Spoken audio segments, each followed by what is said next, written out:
How's it going out there? It's Samantha here at the Whaley Historic House Museum, and today I am hanging out with my stereoscope.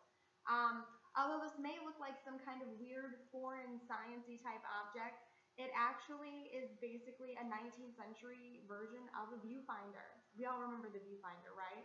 I know I had one. I think I had Muppet Baby cards and some Walt Disney World ones maybe, and it was really awesome for me at 5 years old because I felt like I was actually in an episode of the Muppet Babies. I believe they were traveling down some boat in the jungle or something, so it was tons of fun.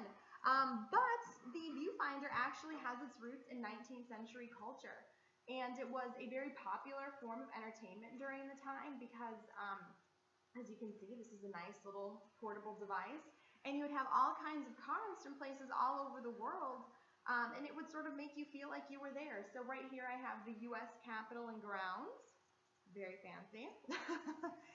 We also have the White House, as you can see. And then, those are just some that we always have on view here, but I actually have a whole stack of cards from places around the world. We have a castle in Rhine, Germany, a plaza in Havana, Cuba, and many, many more. And really it allowed people to feel like they were someplace that they would probably never get to travel. And travel actually got into people's minds during this time due to advances in transportation technology. So boats were able to take people places they'd never been before due to sort of advances in boating and how affordable it could, well, affordable for the wealthy, I suppose, it could be. But also the train allowed more people to travel just across the country, so maybe you would see the White House or something.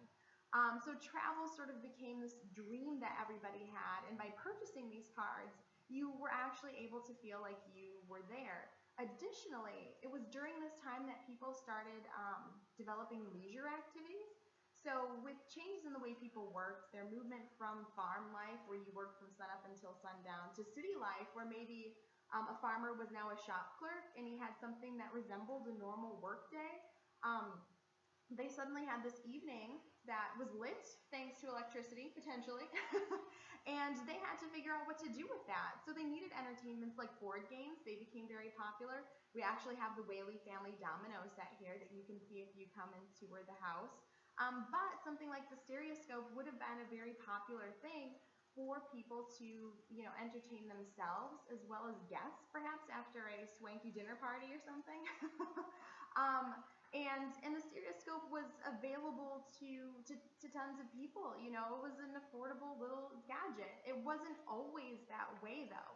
So earlier versions of the stereoscope that came about in the early 1800s, which were, the first version was the Wheaton mirror stereoscope, and there was also a Brewster stereoscope, and they were these big, bulky things, but they really, and of course they were expensive since they were large, and they were sort of, the first generation stereoscope, kind of like the first generation iPhone.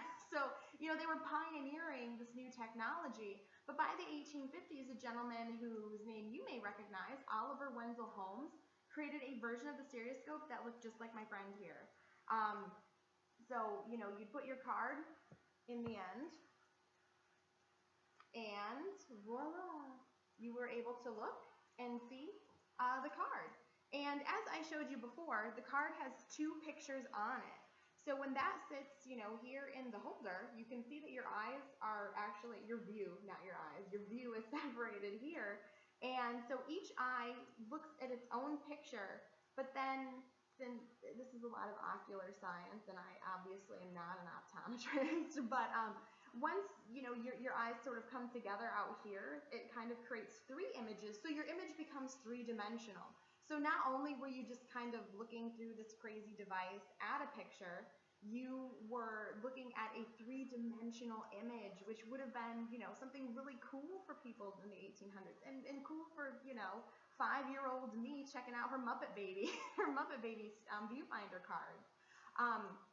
So thanks to Oliver Wendell Holmes, this device with, nice little holder for your hand post to hold, became available to both the wealthy and the middle class, and it became a wonderful form of entertainment for families across the country and eventually across the world.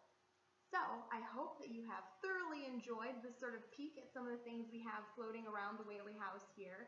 And just see that this is another thing that has its roots in 19th century culture, and why, you know, the 19th century and the Gilded Age was such, you know, a phenomenal time in American history. So I would like to thank you for watching, and be sure to tune in next time.